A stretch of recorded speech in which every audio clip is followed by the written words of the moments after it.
آج جو ہمارا سبق ہے وہ سورہ بقرہ آیت نمبر 52۔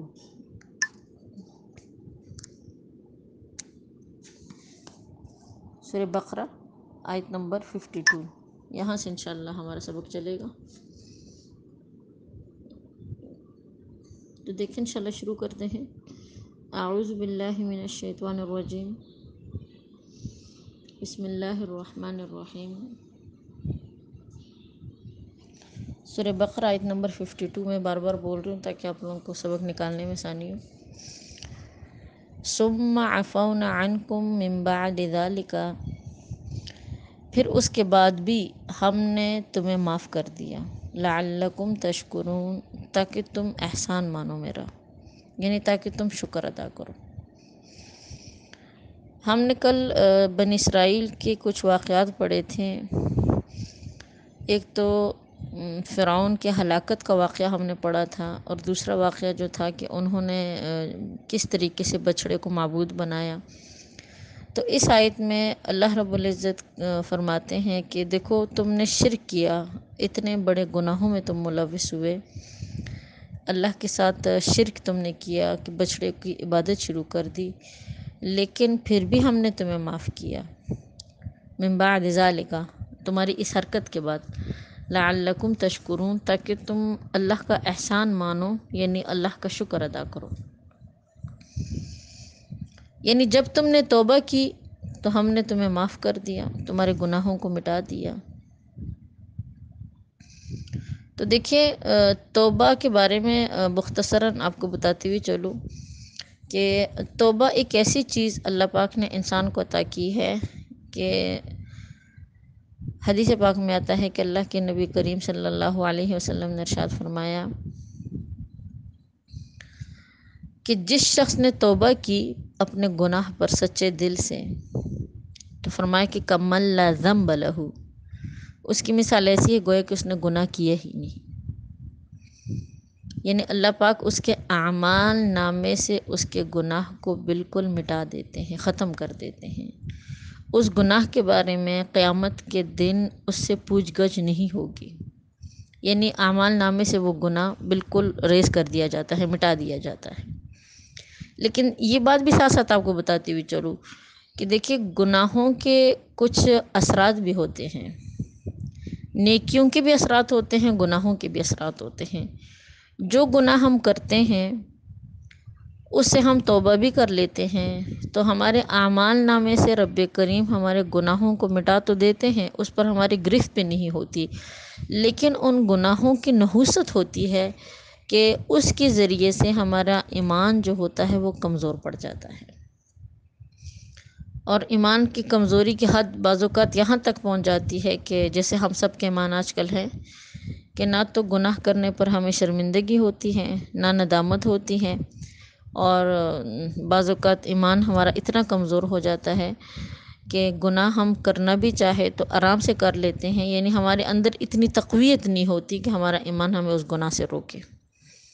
اور کبھی اس کے ان گناہوں کی نحوست اس طریقے سے بھی سامنے آتی ہے کہ نیکی کرنے کو دل نہیں چاہتا، نیک اعمال کرنے کو دل نہیں چاہتا۔ کبھی اس کی شکل اس صورت میں بھی آتی ہے کہ نیک اعمال انسان کو بوجھ لگنے لگتے ہیں، نیکیاں کرنا، نماز پڑھنا، اللہ کے احکام کو پورا کرنا، یہ انسان کے لیے ایک بہت مشکل ترین کام بن جاتا ہے۔ تو اسی چیز کو خیر رب کریم نے ذکر کیا ہے، لیکن ہاں اعمال نامے سے گناہوں کو مٹا دیا جاتا ہے، لیکن اس کے اثرات ہوتے ہیں، تو اس لیے کوشش ہونی چاہیے کہ انسان گناہوں سے بچے۔ قرآن نے درس ہمیں یہی دیا ہے کہ ہم گناہوں کو چھوڑ دیں، نیکیاں بھی ہم کریں، لیکن گناہوں کو چھوڑنا بنسبت نیکیوں کے زیادہ ضروری ہے، زیادہ ضروری ہے۔ پورے قرآن کا خلاصہ اگر آپ اٹھا کر دیکھیں تو اس میں یہی بات بار بار ذکر کی گئی ہے کہ انسان کو یعنی متنبہ کیا گیا ہے کہ تم گناہوں سے بچو، گناہوں سے بچو۔ ہاں قرآن نے ضرور یہ بھی حکم دیا ہے کہ اعمال کی پابندی کرو، لیکن اعمال سے زیادہ ضروری انسان کے لیے گناہوں سے بچنا ہے۔ اعمال سے مراد میرے نوافل کی طرف اشارہ ہے، فرائض کی طرف اشارہ نہیں ہے۔ تو خیر یہاں پر اس آیت میں بھی اللہ پاک نے بنی اسرائیل کی طرف بنی اسرائیل کو حکم دیا کہ ثم عفونا عنکم من بعد ذالک، دیکھو ہم نے تمہارے اس گناہ کو معاف کر دیا جب تم نے توبہ کی، لعلکم تشکرون، تاکہ تم شکر ادا کرو۔ تو مفسرین کرام فرماتے ہیں کہ شکر سے مراد جو ہے وہ طاعت ہے، یا پھر شکر سے مراد شکر قلب اور زبان ہے، یا پھر تمام اعضاء سے۔ اسی طرح حضرت بصری رحمہ اللہ نے کہا ہے کہ نعمت کا شکر یہ ہے کہ اس کا ذکر کرنا ہے۔ اگر ہم چاہتے ہیں کہ اللہ کے شکر گزار بنے تو کثرت سے اللہ کا ذکر کیا کریں۔ اسی طرح جنید بغدادی رحمہ اللہ، جو وقت کے ایک بہت بڑے ولی گزرے ہیں، فرماتے ہیں کہ نعمت کا شکر یہ ہے کہ اس نعمت کو، یعنی جو نعمت اس رب نے عطا کی ہے، اس نعمت کو اسی کے رضا کے لیے صرف کیا جائے۔ اسی طرح پھر اس میں مختلف اقوال ہیں۔ کچھ کہتے ہیں کہ شکر کی حقیقت یہ ہے کہ انسان کے اندر عاجزی ہو۔ اسی طرح علامہ بغوی رحمہ اللہ، جو مفسرین کرام میں ان کا شمار ہوتا ہے، فرماتے ہیں کہ موسیٰ علیہ السلام اللہ کی بارگاہ میں عرض کیا کرتے تھے کہ خداوند، مجھے آپ نے سینکڑوں نعمتیں عطا فرمائی ہیں اور مجھے آپ نے ان نعمتوں پر شکر ادا کرنے کا بھی حکم فرمایا ہے، مگر اے پروردگار، میرا کسی نعمت پر شکر ادا کرنا بھی تو تیری ہی نعمت ہے۔ یہ اللہ کی طرف سے ایک انسان کے لیے اللہ کی عطا ہے، میری کسی نعمت پر بھی شکر ادا کرنا رب کریم یہ تیری ہی نعمت ہے۔ تو کہتے اللہ کی طرف سے ارشاد ہوا، موسیٰ تم بڑے عالم ہو تو تم سے زیادہ اس زمانے میں کسی کو بھی علم، یعنی کسی کا بھی علم نہیں، لیکن یاد رکھو میرے بندے کو شکر اتنا ہی کافی ہے کہ وہ شخص یہ اعتقاد رکھے کہ جو نعمت ہے وہ اللہ کی طرف سے ہے، جو نعمت ہے یہ اللہ کی طرف سے ہے۔ تو دیکھیں رب کریم نے خود شکر کی حقیقت ہمیں بتلا دی۔ انسان اگر دل اور دماغ سے یہی کہے کہ اللہ جو کچھ ہے تیری ہی عطا ہے، تیری ہی طرف سے ہے، تو انسان کی توجہ اللہ کی طرف جاتی ہے۔ اسی طرح حضرت داؤد علیہ السلام کے بارے میں آتا ہے کہ اکثر اپنی مناجات میں وارث کیا کرتے تھے کہ پاکی اس ذات کے لیے کہ جس نے بندے کے شکر سے عاجز ہونے کے اقرار کو شکر قرار دیا۔ تو اس آیت میں بھی اللہ پاک نے ایک تو انسان کو شکر کرنے کا حکم دیا اور اپنے گناہوں سے معافی مانگنے کا بھی مطالبہ کیا ہے۔ آگے فرمایا کہ وَإِذْ آتَيْنَا مُوسَى الْكِتَابَ وَالْفُرْقَانَ، اور وہ وقت یاد کرو کہ جب ہم نے موسیٰ علیہ السلام کو کتاب عطا فرمائی، فرقان، اس کتاب کا نام فرقان بھی ہے، وہ ایسی کتاب تھی کہ جو حق اور باطل میں فرق کرنے والی تھی۔ اللہ پاک نے تورات کو دو ناموں سے ذکر کیا ہے، ایک تو کتاب اور ایک فرقان۔ معنی اس کا یہ ہے کہ حق اور باطل میں فرق کرنے والی کتاب ہے۔ بعض نے کہا کہ فرقان سے مراد معجزات ہیں، یعنی وہ ایسی کتاب ہیں کہ جو معجزے اور اللہ کی کتاب میں فرق کرنے والی کتاب ہے۔ لعلکم تہتدون، تاکہ تم ہدایت پاؤ۔ اس کتاب کو پڑھ کر، اس کتاب کو سمجھ کر، اس کتاب پر عمل کر کے تم ہدایت پاؤ۔ وَإِذْ قَالَ مُوسَى لِقَوْمِهِ، اور وہ وقت بھی یاد کرو اے محمد صلی اللہ علیہ وسلم کہ جب ہم نے کہا موسیٰ علیہ السلام سے، جب موسیٰ علیہ السلام نے کہا لِقَوْمِهِ، اپنے قوم سے، یا قومی انکم ظلمتم انفسکم، اے میری قوم تم نے اپنے نفسوں پر ظلم کیا، باتخاذکم العجل، بچڑے کو معبود بنانے کی وجہ سے، فتوبوا الی بارئکم، تم توبہ کرو، تم سب کے سب توبہ کرو اپنے اللہ کی بارگاہ میں، فقتلوا انفسکم، ہلاک کر ڈالو اپنی جانیں، ذالکم خیر لکم عند بارئکم، اسی میں خیر لکم، خیر ہے تمہارے لیے، عند بارئکم، تمہارے رب کے سامنے، اللہ کے سامنے، اسی میں تمہارے لیے خیر ہے۔ اس کی صورت سمجھے ذرا، دیکھیں یہ بیچ میں جو آیت آ گئی ہے نا، یہ تو ایک آیت کا سمجھے حصہ تھا، اس میں تو ایک حکم بیان کیا گیا۔ یہاں سے بات کو پیچھے سے دوبارہ جوڑتی ہوں پیچھے دیکھیں ہم نے یہ واقعہ پڑھا ہے کہ جب اللہ رب العزت نے موسیٰ علیہ السلام کو کوہ طور پر بلایا تو پیچھے ان کی جو قوم تھی اس کو سامری نے ایک گائے کے بچے کی شکل کے ایک بچڑا بنا کر لوگوں کو گمراہ کرنے کی کوشش کی۔ حالانکہ بنی اسرائیل کا تقریباً 6 لاکھ کا مجمع تھا، یا کچھ فرماتے ہیں کہ 6 لاکھ سے بھی ان کی تعداد زیادہ تھی۔ اس میں سے صرف 12,000 آدمی جو تھے وہ راہ حق پر رہیں، اور حضرت ہارون علیہ السلام، اس کے علاوہ باقی جتنے بھی لوگ تھے وہ تمام کے تمام لوگ کیا ہو گئے، وہ گمراہ ہو گئے، یعنی انہوں نے شرک کرنا شروع کر دیا۔ موسیٰ علیہ السلام جب واپس آئے تو ظاہری بات ہے انہوں نے اپنے قوم کو جب دیکھا تو انہیں کافی غصہ بھی آیا اور بہت دکھ بھی ہوا کہ میری قوم جو ہے وہ شرک میں مبتلا ہو چکی ہے۔ اللہ کی طرف سے حکم آیا کہ اے موسیٰ علیہ السلام نے اپنے قوم کو سمجھایا، ظاہری بات ہے ان کو دعوت اور تبلیغ کی، تو قوم والے سمجھ گئے کہ واقعی ہم نے ایک غلط کام کیا۔ اللہ کی اتنی نعمتیں ہم پر ہوئی کہ اللہ پاک نے ہمیں کیسے ظالم اور جابر سے نجات دی، ہمارے لیے دریا میں راستے کھولے، اور ہم نے دیکھو کس طرح اس رب کی ناشکری کر کے شرک میں مبتلا ہو گئے۔ انہیں شرمندگی تو ہو گئی کہ بھی مطلب ہم نے غلط کیا، لیکن اب اس شرک کی معافی کی تلافی کیا تھی؟ تو اس پر اللہ پاک نے آیت نازل کی کہ تم نے ظلم کیا اپنے اوپر بچڑے کو معبود بنانے کی وجہ سے، اللہ کی بارگاہ میں توبہ کرو۔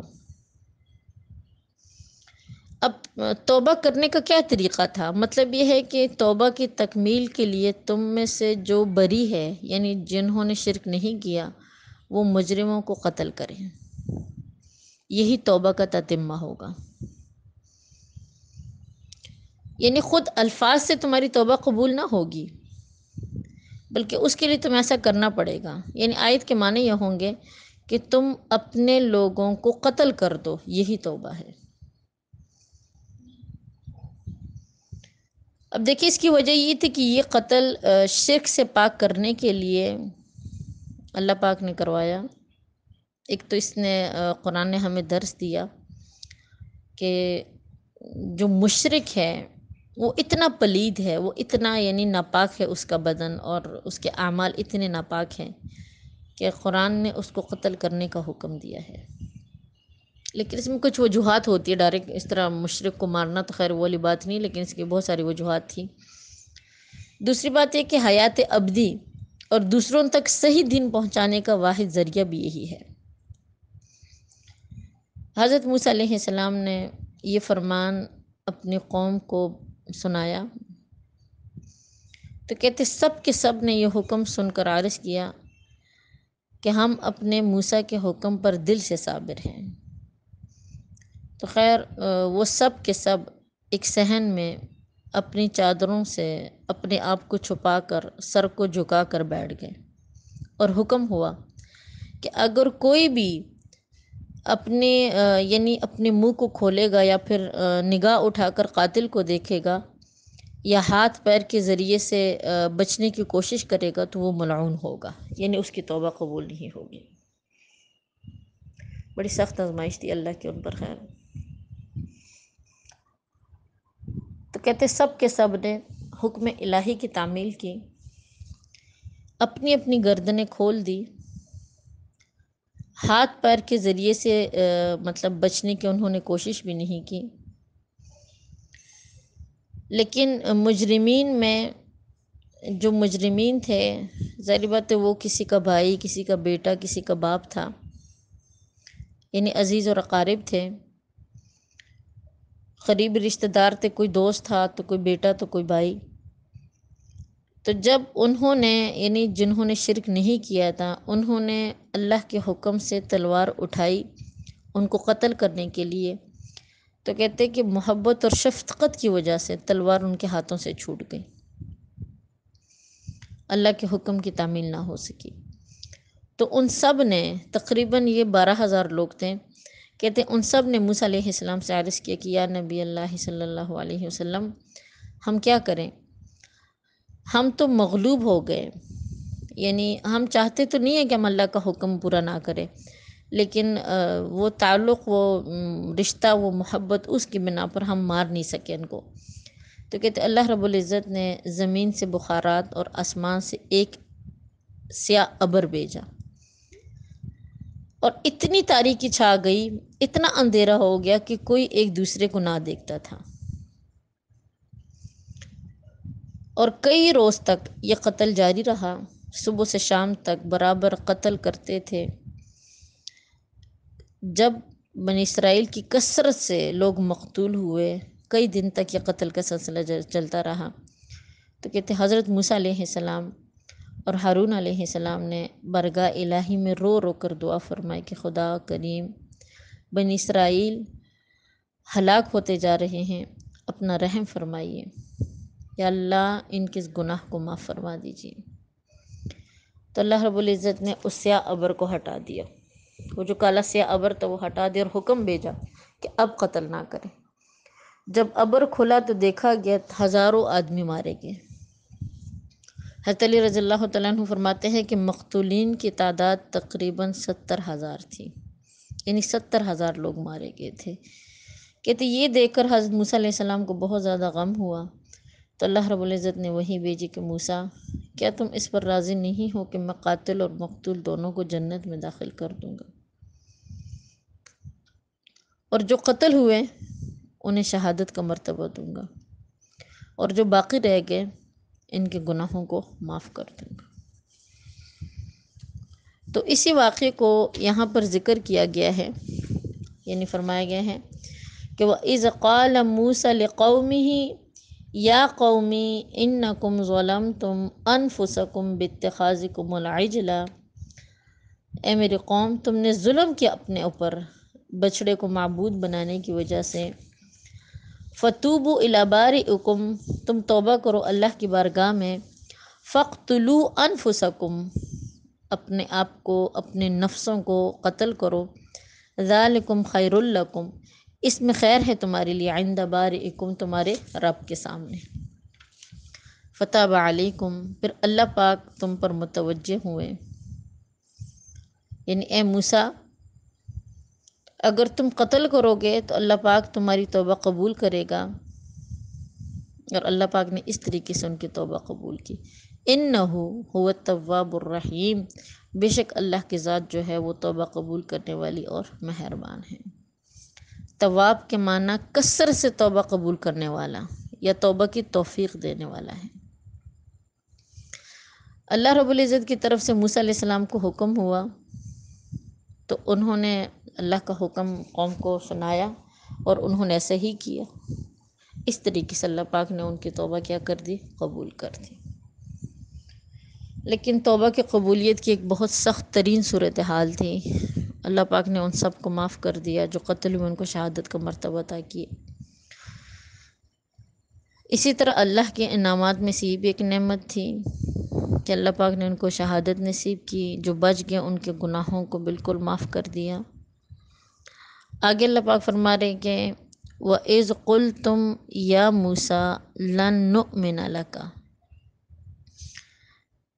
اے محمد مصطفیٰ صلی اللہ علیہ وسلم اس وقت کو یاد کرو کہ جب انہوں نے کہا، بنی اسرائیل والوں نے کہا موسیٰ علیہ السلام سے، یا موسیٰ، اے موسیٰ، لن نؤمن لک، ہرگز ہم ایمان لانے والے نہیں ہیں، لک، آپ پر، حتیٰ، یہاں تک کہ نر اللہ جہرتاً، ہم اللہ کو اپنی آنکھوں سے دیکھ نہ لیں۔ فَأَخَذَتْكُمُ الصَّاعِقَةُ، تو کہتے پکڑ لیا انہیں ایک بجلی نے، وَأَنْتُمْ تَنْظُرُونَ، اور اس وقت اپنی آنکھوں سے تم دیکھ رہے تھے۔ اب یہ دوسرے واقعے کی طرف اشارہ ہے۔ پہلا واقعہ دوسرا تھا، اب یہاں پر دیکھیں دوسرے واقعے کی طرف اشارہ ہے۔ اس کا قصہ کچھ اس طرح ہے، کہتے اللہ رب العزت کی طرف سے موسیٰ علیہ السلام کو حکم ہوا کہ تم چند آدمی بنی اسرائیل کے لے کر آؤ۔ حضرت موسیٰ علیہ السلام ان میں سے 70 نیک اور صالح آدمی انہوں نے منتخب کیے، ٹھیک ہے نا۔ لیکن یہ واقعہ اصل میں کچھ اس طرح پیش آیا تھا، اس کو بھی سمجھ لیں۔ بات اصل میں کچھ اس طرح ہوئی تھی کہ موسیٰ علیہ السلام جب تورات لے کر آئے اور انہوں نے تورات کے احکامات بنی اسرائیل کے سامنے بیان کیے، تو ظاہر بات ہے پوری کی پوری تورات ایک دفعہ آئی تھی۔ بنی اسرائیل والوں نے ہمیشہ آزادانہ زندگی گزاری تھی، انہوں نے کبھی کسی حکم پر عمل نہیں کیا تھا، اللہ کے کسی حکم کو نہ جانتے تھے نہ عمل کیا تھا، نہ کوئی پابندی انہوں نے کبھی کی تھی کسی چیز کی۔ تو جب انہوں نے تورات کے احکامات دیکھے تو انہیں ان احکامات پر عمل کرنا بہت مشکل لگا، بہت ہی زیادہ مشکل لگا۔ تو انہوں نے پھر موسیٰ علیہ السلام سے کہا کہ اے موسیٰ، ہم نہیں مانتے کہ اللہ کی کتاب ہے، نہ ہم یہ مانتے ہیں کہ آپ اللہ کے پیغمبر ہیں۔ اگر آپ چاہتے ہیں کہ ہم آپ پر ایمان لے کر آئے اور اس کتاب کو مانیں تو اللہ پاک ہمیں اپنا دیدار کروائے تاکہ اللہ کو ہم دیکھ سکیں۔ تو نعوذ باللہ یہ ایک ایسی جرت ہے ان کی جو انہوں نے کی۔ تو موسیٰ علیہ السلام نے جب اللہ کے سامنے ان کا یہ ان لوگوں کی باتیں رکھی تو اللہ نے حکم دیا کہ تم چند آدمی بنی اسرائیل کے لے کر آؤ۔ موسیٰ علیہ السلام 70 آدمی جو نیک اور صالح آدمی تھے، انہوں نے ان کو منتخب کیا اور انہیں کہا کہ تم روزہ رکھو، خوب نہا دھو کر پاک اور صاف ہو جاؤ اور پاکیزہ کپڑے پہنو۔ کہتے سب نے موسیٰ علیہ السلام کے حکم کی تعمیل کی اور ان سے دعا کی کہ آپ جناب باری تعالیٰ میں عرض کیجئے کہ ہمیں اپنا کلام سنائیے، یعنی اپنا جیسے تورات جو اللہ کا کلام تھا وہ سنائیے۔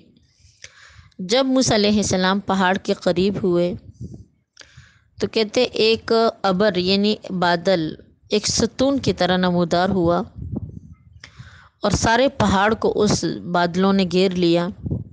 موسیٰ علیہ السلام اس بادلوں میں گھس گئے اور اپنے قوم سے کہہ دیا کہ جب تم اس ابر میں آؤ تو سجدے میں گر جانا۔ حضرت موسیٰ علیہ السلام جب اللہ پاک سے کلام کرتے تو کہتے ان کے مبارک چہرے پر ایک ایسا نور چمکتا تھا کہ کسی کو اس طرف دیکھنے کی تاب نہ ہوتی تھی۔ پھر ان میں اور نور خداوندی کے مابین ایک حجاب پیدا ہو گیا۔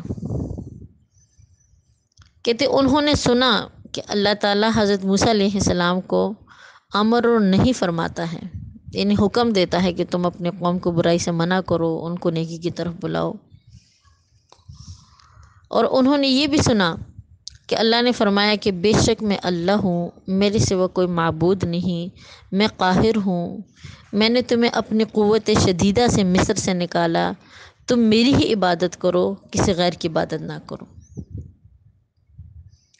جب موسیٰ علیہ السلام کہتے مناجات سے فارغ ہوئے اور وہ ابر کھل گیا تو ان سب نے موسیٰ علیہ السلام سے یعنی کہا، کیا کہا؟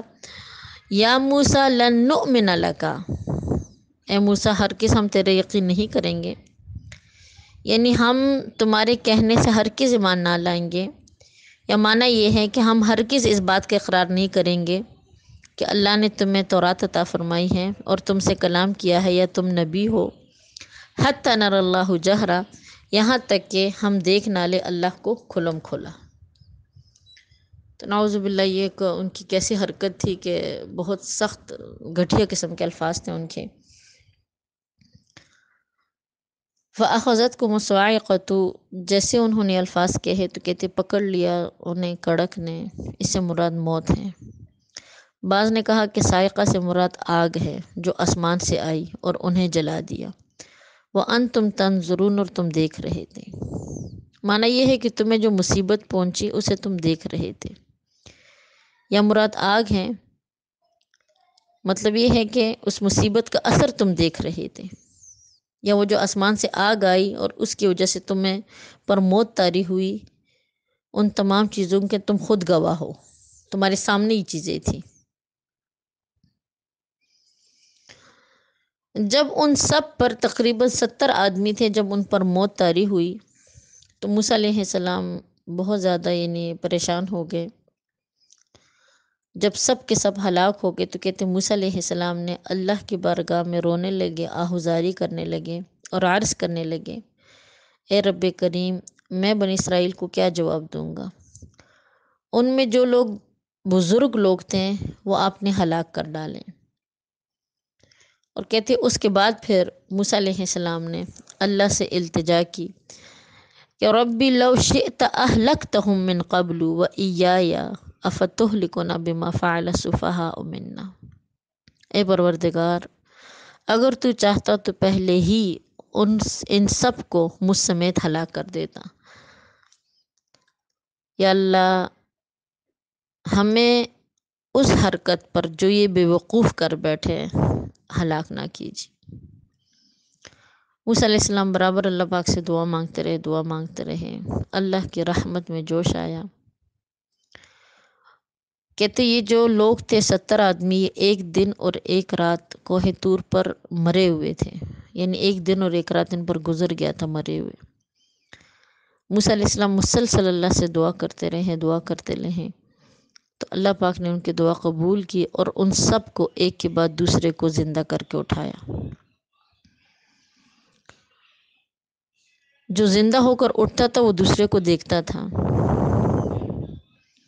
اسی چیز کو اگلی آیت میں بیان کیا ہے کہ ثم بعثناکم، پھر ہم نے تمہیں زندہ کر کے کھڑا کیا، من بعد موتکم، تمہارے مرنے کے بعد۔ یعنی اللہ تعالیٰ نے انہیں اس لیے زندہ کیا تاکہ یہ لوگ اپنی بقیہ عمر اور رزق پورا کر لیں اور اپنی عمر ختم کر کے مرے۔ لعلکم تشکرون، تاکہ تم میرا احسان مانو، یعنی تاکہ تم اس زندہ اٹھانے کا شکر کرو جو موت تمہیں اس سائقہ کی وجہ سے پہنچی ہے۔ تو یہاں پر دیکھیں کچھ بنیادی باتیں کرتے ہوئے چلو۔ سب سے پہلی بات تو یہ کہ موت کسی بھی انسان پر وقت سے پہلے نہیں آتی، کسی بھی تکلیف کی وجہ سے ٹائم سے پہلے بندہ مر نہیں سکتا۔ قرآن کے اندر متعدد واقعات ایسے ہیں کہ اللہ پاک نے بستی پر یا کچھ لوگوں پر موت طاری کی، لیکن ابھی ان کی عمروں کے کچھ حصے، کچھ ایام باقی تھے، ان کا رزق باقی تھا، اللہ نے دوبارہ ان کو زندگی عطا کر دی۔ اللہ کے لیے کوئی مشکل نہیں ہے۔ جیسے یہ بنی اسرائیل کے 70 آدمی تھے، روایات میں آتا ہے کہ اگر ان لوگوں کی عمریں پوری ہوتی، ان کا رزق پورا ہوتا تو کبھی بھی یہ لوگ دوبارہ زندہ نہ کیے جاتے ہیں، لیکن یہ اپنی عمر سے پہلے اور رزق پورا کرنے سے پہلے یعنی مرے ہیں، تو اللہ پاک نے دوبارہ ان کو کیا کر دیا؟ زندہ کر کے اٹھایا۔ تو ہمارا ایمان ہے، اسی پر ہم ایمان لے کر آتے ہیں کہ موت ہمیشہ اپنے ٹائم پر آتی ہے۔ پھر بحث کرنے کا، آپس میں تکرار کرنے کا کیا مطلب کہ بیماری سے موت آئی تو حادثے سے موت آئی تو اس سے موت آئی تو اس سے موت آئی۔ موت ہمیشہ ٹائم پہ آتی ہے، بے شک اس کے لیے سبب کچھ بھی بن جائے، بیماری بنے، فقر بنے، تنگی بنے، جو بھی بنے، لیکن موت نے اپنے وقت پر آنا ہے۔ قرآن کی آیت ہے، ہم دیکھیں قرآن پر ایمان لے کر آتے ہیں۔ وَإِذَا جَاءَ أَجَلُهُمْ لَا يَسْتَأْخِرُونَ سَاعَةً وَلَا يَسْتَقْدِمُونَ، کہ جب تمہاری موت کا وقت آ جائے، جب تمہارا ٹائم پورا ہو جائے، لا يستأخرون ساعة، ایک سیکنڈ کے لیے تم پیچھے نہیں ہٹ سکتے، ولا يستقدمون، اور ایک سیکنڈ کے لیے تم اپنی موت کے وقت سے آگے بڑھ نہیں سکتے۔ تو ہمارا ایمان ہے۔ باقی موتوں کے اسباب مختلف ہوتے ہیں، ٹھیک ہے نا، سبب اس کے لیے کچھ بھی بن سکتا ہے، لیکن آج کل پوری دنیا اسی بحث پہ ہے کہ بھئی اس وجہ سے تو مہنگائی کی وجہ سے موت آئی، تو فقر کی وجہ سے موت آئی، تو غربت کی وجہ سے موت آئی، تو ایسا ہوا تو ویسا ہوا۔ اللہ کی آزمائشیں ہوتی ہیں، انسان کے اپنے اعمال کی وجہ سے انسان کے اوپر حالات آتے ہیں۔ آج جو ہمارے اوپر حالات ہیں ہمارے اپنے اعمال کی وجہ سے، اس میں کوئی بھی قصوروار نہیں، ہمارے اپنے اعمال ہیں۔ ہم سب کو اپنے اعمال پر توجہ دینی چاہیے اور استغفار کی کثرت کرنی چاہیے۔ وآخر دعوانا الحمدللہ رب العالمین۔ بس یہاں تو کافی ہے۔